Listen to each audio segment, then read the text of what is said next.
Hi friends, welcome to the program. Hey, we've got a real fun one coming your way today. We're headed off to bow camp. Now, if you're a frequent flyer or a regular viewer of the journal, you probably know that every year in the middle of October, we try to carve out a few days to spend with our good friend Ryan Hopkins in archery deer camp. And we've done all kind of fun things there. It's always an adventure. Now, you should know, too, that the middle weeks of October are usually pretty warm still. There's usually great color. It's a great time to be in the woods, and it's usually a feeding pattern. You know, the bucks aren't rutting yet, so you're looking for deer moving to and from feed.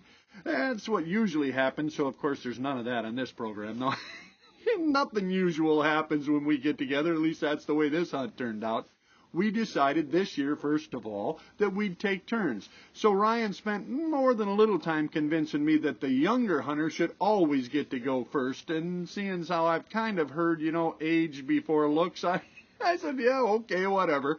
We headed out to the woods. He was going to be the first hunter, and we were going to try to get a couple of deer harvested before I had to throw everything in the truck and head off to another location. Hey, I'm your host, Kyle Randall. This is my Wilderness Journal, and we're going back to bow camp right now. Right from the start, bow camp this year was, well, let's just say I should have known. Working? It's working. That's all we need. You're not supposed to drop the camera? No. Oh, my bad. It's a good thing I'm hunting and I'm not the cameraman today. Well, after sharing a bit of a nervous laugh and more than one sigh of relief, nobody wants to see Miss T's face if you have to go home and tell her you ruined another camera. No, nobody wants to see that, trust me. Fortunately, with that crisis averted, we did finally get to hunting. I put out a fall scrape, something to stop a buck should he be going by, give us a good shot opportunity. But the truth was, we were here because of the oaks. The mast crop in the Midwest this year was so heavy, if you weren't hunting the nuts, as we like to call it, at least in the early season, well, you probably weren't seeing much deer movement. All right, cue the deer. Okay, I'm ready. Just a little after 6 p.m., we saw our first deer. A doe and a fawn were working their way in, scrounging for acorns.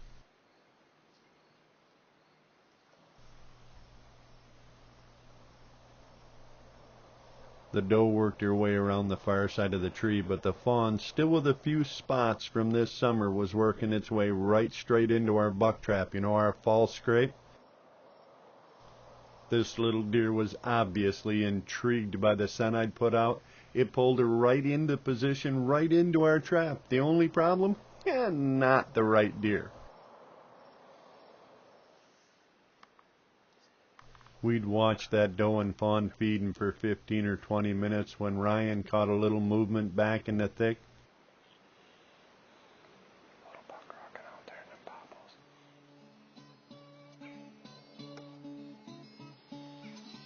There he is. What appeared to be a 1.5-year-old buck was slowly circling out around the edge of the oak, staying out in the popples.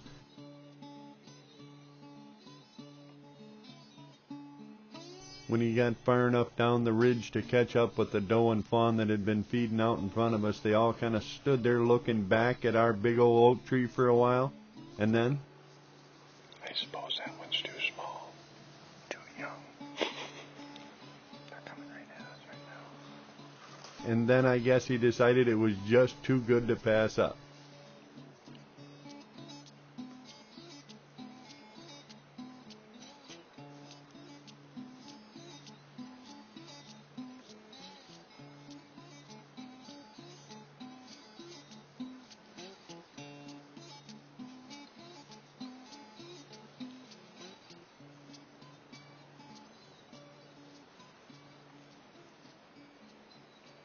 At only 1.5 years, this guy was a bit too young. Still, I figured he was old enough for Ryan.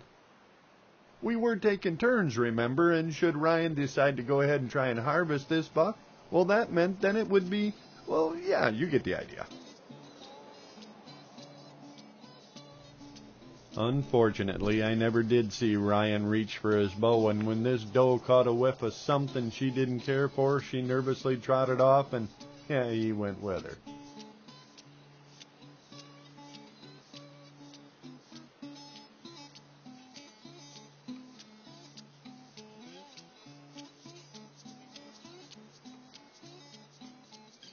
We watched as they worked their way back out through the popples, and then sat back down to coast out the rest of the night. We did see a few more deer, mostly young stuff. We even saw the same small buck working his way back down the Oak Ridge back into the popples.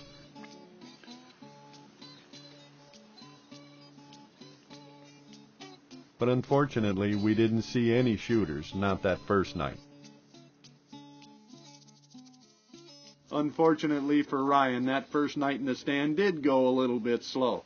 We could hear acorns falling all up and down the ridge, so we knew the deer weren't going to have to move much to get fed. It was one of those things, warm temperatures, you were just going to have to tough it out. And speaking of toughing it out, tomorrow it was going to be my turn, and the weather guesser had already forecast even warmer temperatures, oh yeah, and some 20 and 30 mile an hour winds. The next afternoon, my first turn in the stand was windy and warm. I decided we'd set up out by the north end of the lake, really close to the bedding cover. I truly didn't believe in these kind of conditions we'd see much deer movement at all, and if we did see any, it would probably be just before dark. You know, friends, sometimes I'm happy to be wrong. More than an hour before dark, we saw deer moving all over the place. First a doe and then two dandy bucks working up through the bedding cover more or less in our direction.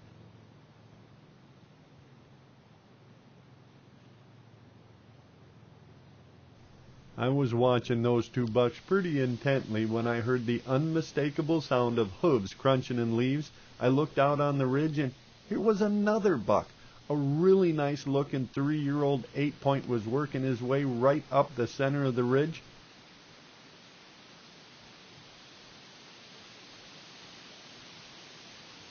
Unfortunately, he wasn't coming our way. He was actually headed for an oak tree that had blown over in a previous storm, but was still alive and obviously still had more than a few acorns on it.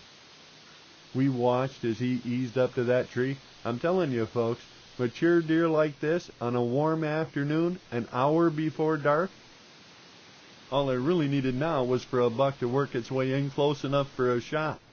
And then, one did. Sort of. This little spiker worked his way up from the lake, right up underneath our tree, right in our kisser. While this little guy was obviously not a shooter, his presence, along with the other deer we'd already seen, some truly nice bucks, made a perfect point. I had been totally wrong about the deer movement this evening. For whatever reason, the deer were up and moving and feeding. And friends, I hope you can learn from my mistake. The best time to be in a deer stand, I get asked that all the time, what's the best day, what's the moon phase, what's the whatever.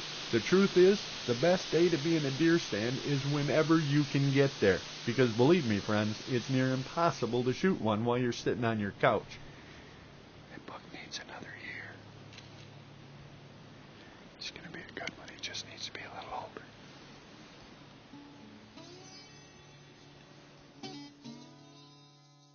I was amazed by the number of deer we saw that night. I truly didn't believe we were going to see much of anything in those weather conditions, and yet it seemed like there were deer everywhere. And even though none of those bigger bucks did come in close enough to give me a shot, I had a tremendous time.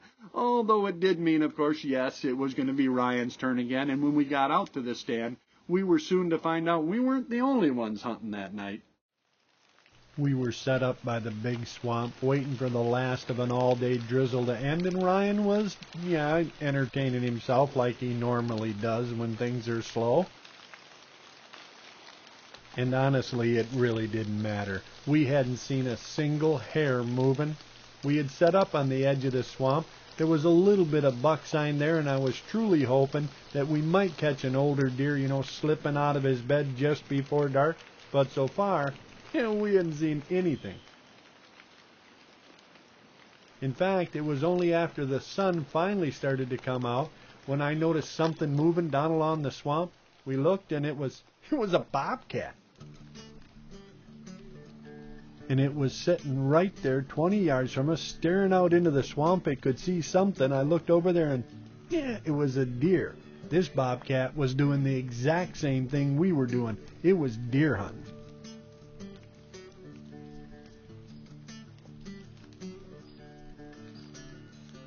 We sat there watching him watching that deer, and then he turned and looked right at us. He was staring right straight at us. I don't know what he heard or what he saw, but he was staring right straight into our kisser, and I thought for sure any second he was going to spin and take off.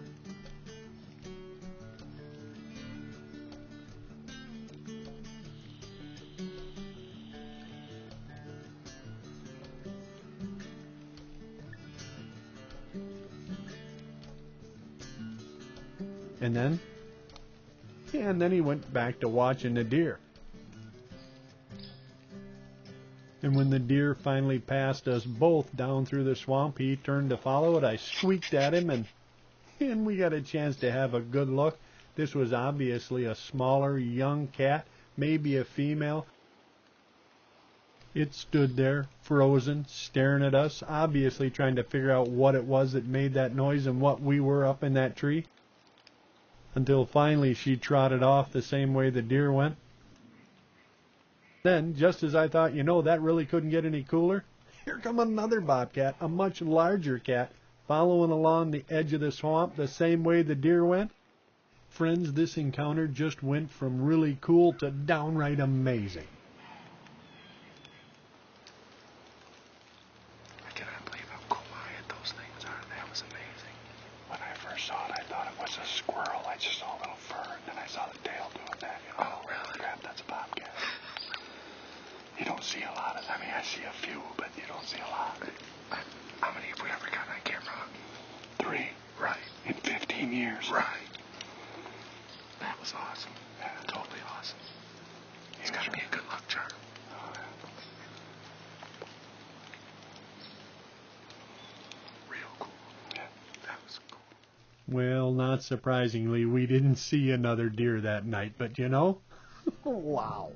That, friends, is something you're not going to see every day. Not one, but 2 bobcats deer hunting right in front of you, right up in your grill. That is amazing. And even though Ryan didn't get a shot at a big old buck that night, I would wager a month's salary he wouldn't trade that moment, that memory, for a dozen shots at deer. It is absolutely so rare to see that in person in the moment.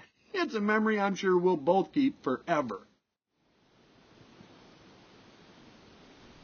It was my turn again, and this time I was in the woods with the consummate professional camera girl, my lifelong good luck charm, Miss T, so I was feeling really pretty good.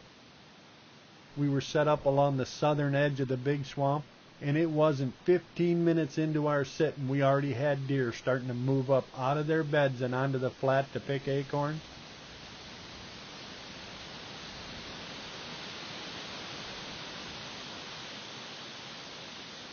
Within the next half hour, we had deer moving all over that oak flat. There were does and fawns in front of us. There was another doe farther out on the flat working her way along. We saw a small spike buck come up out of the swamp, and he walked right underneath our stand. We were starting to see deer move, and it was still an hour before sunset. We hadn't seen any of the big boys yet, but the fact that so many deer were already on their feet and feeding had to be a good sign. All we needed to do was wait, not get caught by any of these deer, and hopefully some of those would show up. And then, out across the flat, I thought I saw something, and I definitely saw antler. Here was a bigger, older buck. He looked to be a 2 or maybe even a 3-year-old. He was working his way down the center of the flat, though way too far out for us to take a shot. Still, he might come over here to grub a few acorns, and if he didn't, well, at least the big boys were on their feet.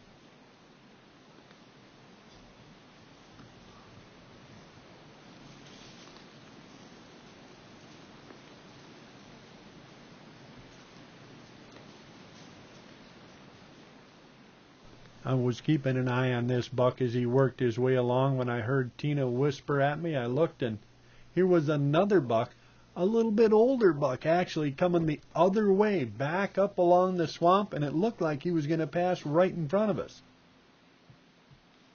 I had to be really careful. This buck was right on top of us before I was prepared. I got to looking at him, and at first I thought he was a younger deer, and then I realized he just had a heavy, short tine rack. This was actually a 3-year-old buck. This was actually a shooter. The only problem I had was I wasn't prepared to get a shot. He was on top of me, right there in front of me, and by the time he quit staring at me and walked across in front, it was too late. He was already through my shooting lane and past us. It's just one of those things. Sometimes, folks, sometimes I seem to be my own worst enemy.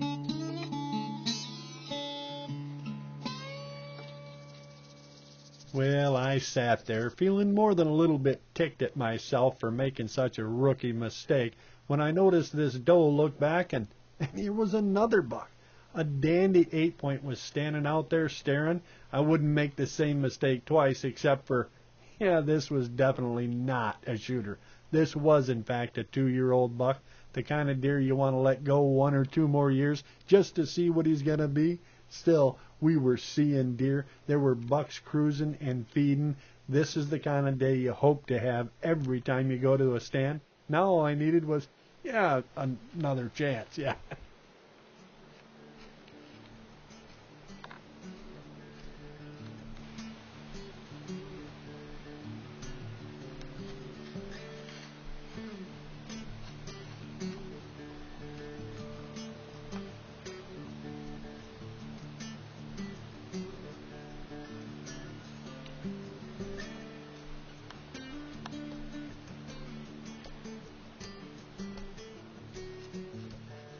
I watched this youngster as he came in and checked out my buck trap, you know, my fake scrape. He was right there, friends. It was perfect. He just wasn't the perfect deer.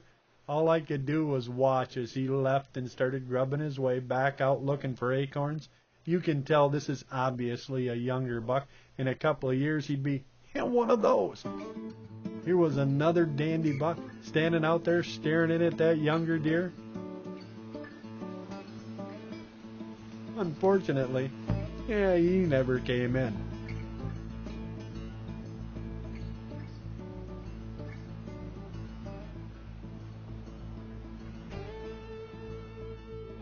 That was close. In fact, that last buck, the one that came through from the left, he was probably a shooter. Looked to be a 3-year-old, but by the time I put my glasses down and went to reach for my bow, he'd already passed through both of my shooting lanes. I didn't even give myself a chance. Still, we had a great hunt, a great night, and the following day it rained, so we had to wait. The next morning, however, Ryan decided he'd go with me to a stand I'd put up down in the cedar swamp in order to catch a big old buck, maybe sneaking in there, and going to bed. I was really hopeful we could see some older deer in there. I knew for a fact who'd get blamed if we didn't. I'd picked a spot where a little stream meanders through a cedar swamp and kind of plays itself out. In my experience, it's just the kind of place that older deer like to go and bed up. And we decided, we'll try a little rattling, maybe a little grunting. We might just pull a big boy out of his bed and get him to walk over and have a look.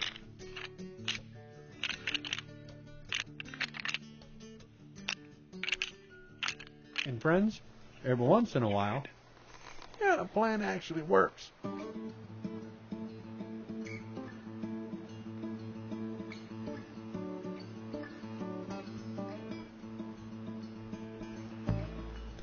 What appeared to be a 3-year-old 8-point was cautiously working his way into the sound of Ryan rattling and grunting. And even better, he wasn't alone. Another buck, this one appeared to be a 3-year-old 9-point, was working in right behind him. They started to make the loop and then turned and started coming in across in front of us. I'd placed some deer powder out at the right edge of our shooting lane to give them a reason to stop. You can't really make a scrape down in this muddy ground, so it was the best thing I could think of, and as it turned out, they were honing in on that. They were going to walk across right in front of Ryan, right at 15 yards. The first 8-point stepped out into the opening. I really thought Ryan was going to take him, and then he shook his head. No, he was going to wait for the 9-point, a little bit bigger buck. They were both right there, and all he had to do really was just bide his time. The 9-point finally stepped out into the clear in a shooting lane at about 22 yards. Unfortunately, the 8-point was so close he kept bringing his head up. All Ryan could do was just sit there, and then he'd put his head down, only to have the 9-point turn and start facing head on. He was actually coming in as well. Friends, if you want to know what trauma feels like, you try this. Try to get an archery shot at one of two mature whitetail bucks at less than 15 yards. Just try not to get caught by him. Finally, the 8-point moved off a little bit and the 9 started to turn. This was actually beginning to look like we were going to get away with this.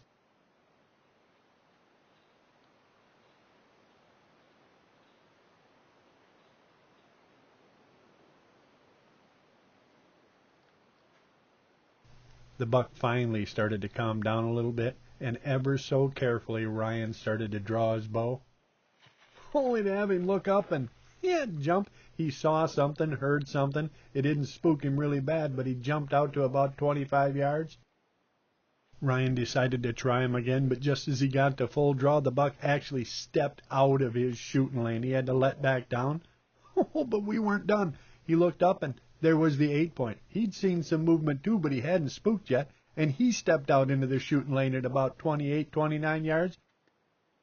Believe it or not, Ryan was actually going to get another chance.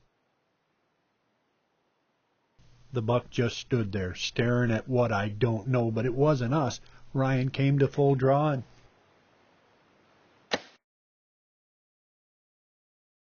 I know that's a dirty thing to do, but I made a promise. I promised Ryan I'd give him a little time before I showed everybody what actually happened on that hunt, and I'm going to live up to it. But just as I promised Ryan, I promise each and every one of you that if you'll come back and join us again, I will show you everything that occurred on that hunt and in the rest of bow camp. You're just going to have to do like that old guy on the radio used to say, come back for the rest of the story.